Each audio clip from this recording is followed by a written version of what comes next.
곽종근 전 특수전사령관은 계엄 선포 당시 김용현 전 국방장관으로부터 계엄 해제 의결을 위해 모이는 국회의원들을 끌어내라는 지시를 받았다고 여러 차례 밝혔습니다. 하지만 김 전 장관은 그런 지시를 한 적이 없다고 주장했습니다. 윤 대통령 측 대리인이 곽 전 사령관에게 빼내라고 지시한 게 의원이 아니라 요원이 맞느냐고 질문하자 김 전 장관은 그렇다고 답했습니다. 국회 상황이 급박해지자 출동한 요원들을 철수시키라고 지시한 걸 곽 전 사령관이 의원으로 착각했다는 취지입니다. 김 전 장관은 김병조 의원이 의원을 빼내라는 것으로 둔갑시킨 것이 아니냐는 질문에도 맞장구를 쳤습니다.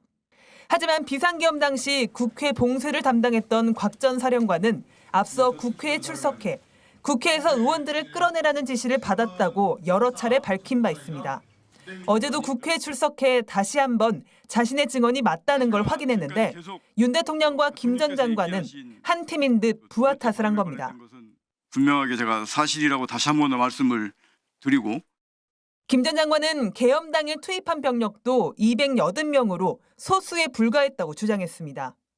김 전 장관은 윤 대통령이 과거 계엄과 다르게 소수 병력 투입을 지시했다면서 결국 250명을 투입하라고 지시한 윤 대통령에게 30명을 더하자고 해 280명만 국회에 보냈다고 주장했습니다.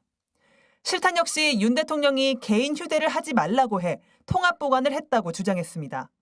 하지만 김용현 검찰 공소장 내용과 배치됩니다. 검찰은 공소장에서 12월 3일 국회에만 특전사와 수방사, 경찰을 통틀어 2,400명의 병력이 투입됐고 부정선거 수사 등을 위해 선관위 관련 장소에 투입한 병력을 모두 합하면 총 4,700명의 병력이 동원됐다고 밝혔습니다. 윤 대통령은 오늘 변론 내내 자리를 지키며 모두 5차례 직접 발언했습니다. 하지만 국회의원들을 끌어내라, 문을 부수고 들어가라는 등의 지시를 한 사실이 있는지 등 핵심 쟁점에 대해서는 명확한 언급을 내놓지 않았습니다. MBC 뉴스 조희원입니다.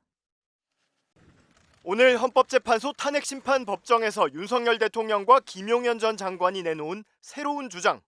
12.3 비상계엄 당시 국회에서 의원이 아닌 요원을 빼내라고 지시했다는 취지입니다.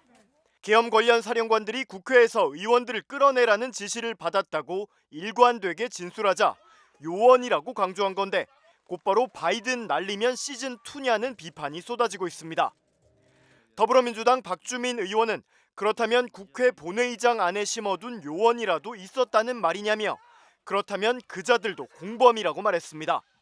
그러면서 혹시 그날 본회의장에 들어왔다가 갑자기 나가서 계엄 해제 표결에는 참여하지 않은 국민의힘 의원을 말하는 거냐고 꼬집었습니다. 박 의원은 탄핵 심판이 장난이냐며 이 와중에도 말장난이나 하고 있는 저들의 행태가 참 어이가 없어서 웃음도 나지 않는다고 비판했습니다. 개혁신당 소속인 문성호 국민의힘 전 대변인도 바이든이 아니라 날리면이라더니 이제는 의원이 아니라 요원이라는 거냐며 손바닥으로 하늘을 가려라라고 일갈했습니다. 문 전 대변인은 내가 국힘 대변인 때 방송 나가서 바이든 날리면 들었을 때 얼마나 쪽팔렸는지 기억이 생생하다며 민주당 패널이 방송 끝나고 원래 여당이 힘들다며 위로해주더라. 당시 트라우마가 되살아난다고 한탄했습니다. 국회에서 승인 안 해주고 날리면이라고 되어 있습니다. 여기서 미국 얘기가 나올 리가 없고 바이든이라는 말을 할 이유는 더더욱 없습니다. 대다수 국내 언론은 당시 윤 대통령의 발언이 미국 의회와 바이든 대통령을 지칭한 거라고 보도했는데 승인 안 해주고 날리면 쪽팔려서 대통령실은 우리나라 국회의 야당을 상대로 한 발언이었고 바이든이 아니라 날리면이라고 말했다는 겁니다.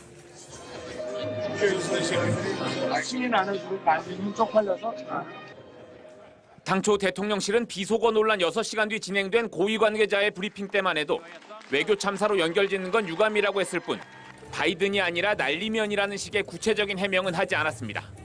그러다 16시간이 지난 후에야 김은혜 홍보수석을 통해 짜깁기와 왜곡이라고 주장하고 나선 겁니다. 대통령의 외교 활동을 왜곡하고 거짓으로 동맹을 이간하는 것이야말로 국익 자해 행위입니다. 대통령실은 현장에 있던 당사자들에게 사실관계를 정리하는 과정에서 시간이 걸린 것이라며 이번 사안이 외교 문제로 비화된 데 대해 윤 대통령도 상당히 안타까워한다고 말했습니다. 외신을 통해 문제의 발언이 일파만파 확산되자 미국 측과의 관계 악화를 우려한 것으로 보입니다. 하지만 대통령실 해명은 외교적 갈등을 차단하기 위해 비속어 논란의 화살을 우리나라의 야당에게로 돌렸다는 새로운 논란을 낳고 있습니다. 윤 대통령이 야당을 향해 비속어를 사용한 게 되기 때문입니다. 더구나 대통령실은 유감 표명이나 사과 없이 거친 표현에 대해 국민들의 우려를 잘 듣고 있다고만 말했습니다. 어수선한 분위기 속에 이번 순방의 마지막 목적지인 캐나다 일정이 시작됐습니다.